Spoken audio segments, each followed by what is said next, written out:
Good morning. বাড়িতে তো চলেই এসেছি, আর এটা হচ্ছে আমার বাড়ি।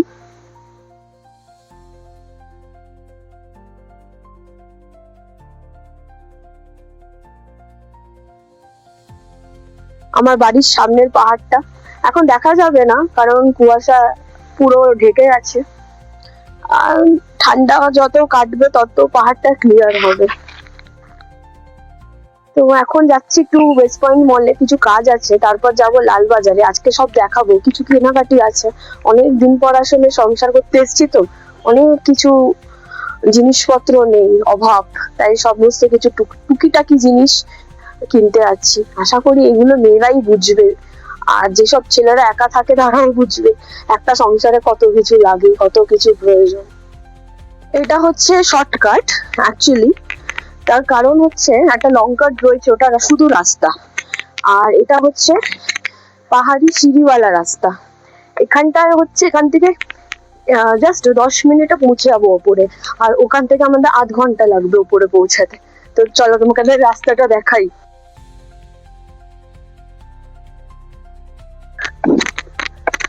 ও আরেকটা ভালো জিনিসও দেখাবো, এই রাস্তার মিডিলেই পড়ে। আমি একটা রিলসও বানিয়েছিলাম এখানে। এই হলো সেই জায়গা, মাঝে মাঝে দাঁড়িয়ে রেস্ট নিতেও ভালো লাগে এখানটায়। আসলে কুয়াশায় পুরো ঢেকে রয়েছে, এখন কিচ্ছু দেখা যাচ্ছে না।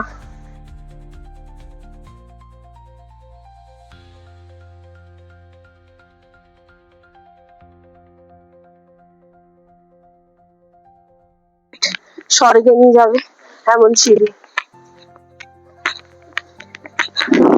সবাই আমাকে জিজ্ঞেস করে তুমি রোগা হলে কিভাবে। রোজ যদি এরকম যাতায়াত করতে হয়, মানুষ এমনি রোগা হয়ে যাবে। কোনো ওয়ার্কআউট করা দরকার নেই, এটাই ওয়ার্কআউট।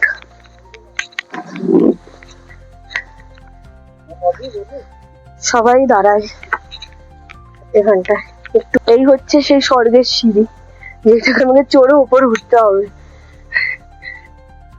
হ্যাঁ, তো পাহাড়ে আসার পর সব থেকে যেটা ভালো লাগে আমার, মানে এখানে আসার পরে সব থেকে যেটা বেশি ভালো ছিল, সেটা হচ্ছে এই সাইলেন্স, এই নিস্তব্ধতা। শোনো সবাই, একটু ফিল করো।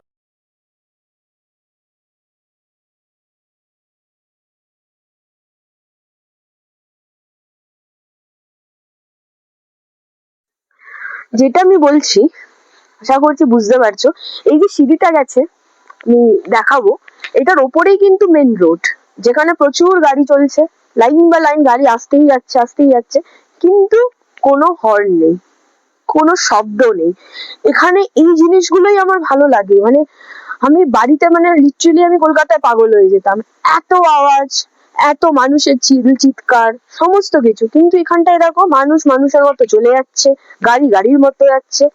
মানে মানসিক শান্তি না এখানে আসলেই ফিল করা যায়। মানে এতটাই ভালো লাগে এখানটায়। তাই জন্যই তো আমি ভেবেছিলাম যে ঠিক আছে, রোজ যেরকম কাটাই ওটাই দেখাবো, কোনো বাড়তি কথা তো আমি বলবো না। তোমরাও নিশ্চয়ই বুঝতে পারছো। একদিন এই সিঁড়িটা দেখাবো, পুরো সিঁড়িটাই খালি ভিডিওতে রাখবো, তোমরা গুনে বলবে তো কখানে সিঁড়ি আমি রোজ চড়ি।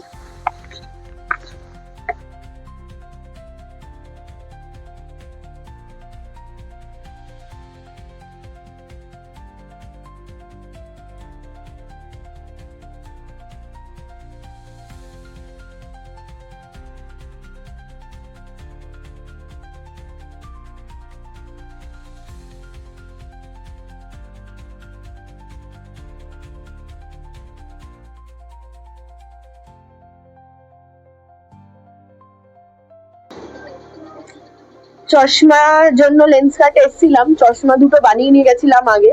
আর চশমাটা না বড্ড লুজ হচ্ছে, এরকম এরকম। তো এখনো লেন্স কাটে ওরা সব সবে খুলেছে, ওপেন হয়েছে, বলে একটু ঘুরে আসতে। তো আর কি করবো, এখানটায় একটা ভালো এই টিফিনস বাই সাগর, এটা এত ভালো এখানটায় খাবার পাওয়া যায়, লাইক আলুর পরোটা, সস্তায় পুষ্টিকর খাবার। তাহলে একটুখানি ব্রেকফাস্ট করেই আর কি আজকে বেরিয়ে যেতে হবে, কারণ বাড়িতে থাকলে তো নিজেই বানিয়ে নিতাম। এত টাকা খরচা করতে সত্যি গায়ে লাগে। কিন্তু কি করবো, আমাকে এখন লালবাজার যেতেই হবে, অনেক কিছু কেনার আছে, টুকটাকি জিনিস।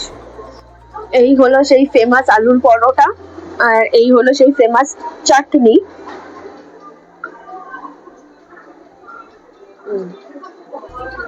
যার জন্য আমি ছুটে ছুটে আসি, এটা খুব ভালো খেতে, সত্যি ভালো খেতে। কি অদ্ভুত, বৃহস্পতিবার যে লালবাজার বন্ধ ভুলেই গেছিলাম। তো এটা হচ্ছে আমার পার্সোনাল একটা স্পেস যাকে বলে, মানে আমার একটা ছোট্ট রান্নাঘর, যেখানটায় সময় বেশিরভাগ সময়টাই আর কি আমি এখানে কাটাই, মানে রান্না করি। রান্না করতে আমি এমনিও খুব ভালোবাসি। আর আজকে যেহেতু কালকে আমি এসেছি, আমার একটু শরীর বিশেষ ভালো নেই, তাই জন্য আলু সেদ্ধ আর ডিম চোখা যেটা বলে আর কি, ডিম মাখা বা ডিম ভর্তা, তো ওটাই করবো। আর ভাত করে নিয়েছি, তো দেখাচ্ছি। ডিম ভর্তা সবাই জানে, তাও দেখাই আমি আমার মতো করে, সিম্পল টিপস দিই।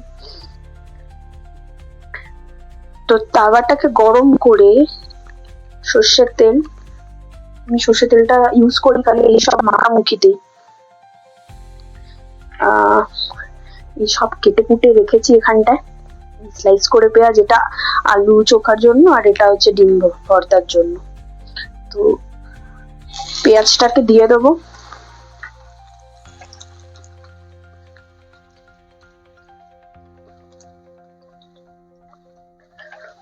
পেঁয়াজটা অলমোস্ট ডান ভাজা।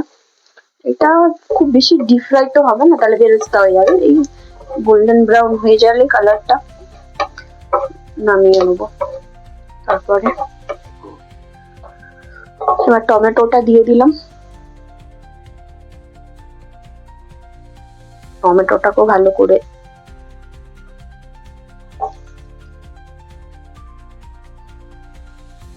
টমেটোটা হচ্ছে পার্সোনাল প্রেফারেন্স। আর কয়েকটা আমি কাঁচা লঙ্কা দিচ্ছি, কারণ আমার বললাম শরীরটা আগে খারাপ হয়েছে, তো শুকনো লঙ্কাটা আমি একটু অ্যাভয়েডই করি, আর অ্যাভয়েড করছিও, তো ওই জন্য কাঁচা লঙ্কা দিয়ে আজকে কাজ চালাবো।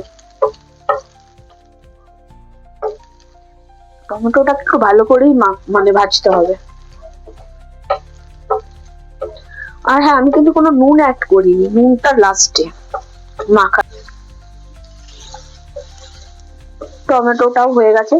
টমেটোটা পুরোপুরি ভাবে আমি মানে যাতে গলে যায় এরকম ভাবেই করলাম, তাহলে মাখতে সুবিধা হবে। অ্যাকচুয়ালি এখানে সবজি পাতি খুব ভালো, খুব ফ্রেশ, আর টমেটোটা একটু পাকতে আর 1-2 দিন রাখলে হয়তো পেকে যেত, ওই জন্য একটু সময় লাগলো করতে, বাট ভালো লাগে এই টমেটো।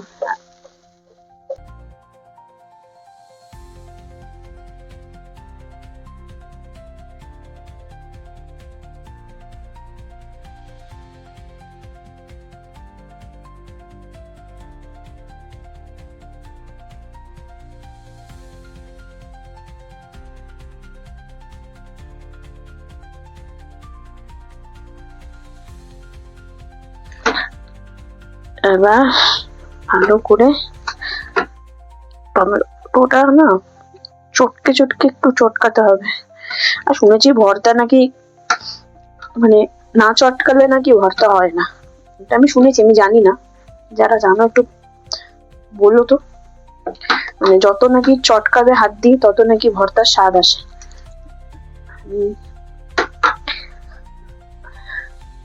আর ডিমটা নেব,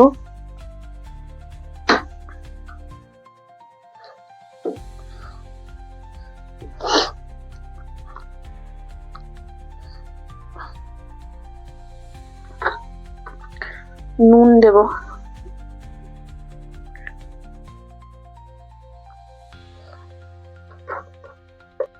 সবার লাস্টে অল্প করে সর্ষের তেল।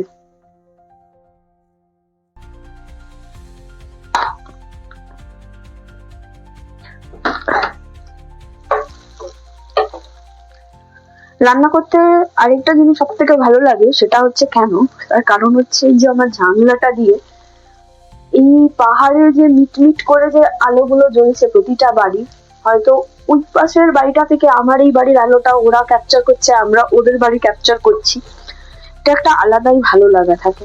আর তার সাথে আমি খুব ভালোবাসি রবীন্দ্রসঙ্গীত শুনতে, ওই স্পিকারে গান, পাহাড় আর রান্না, এইভাবে কেটে যাচ্ছে আমার জীবন।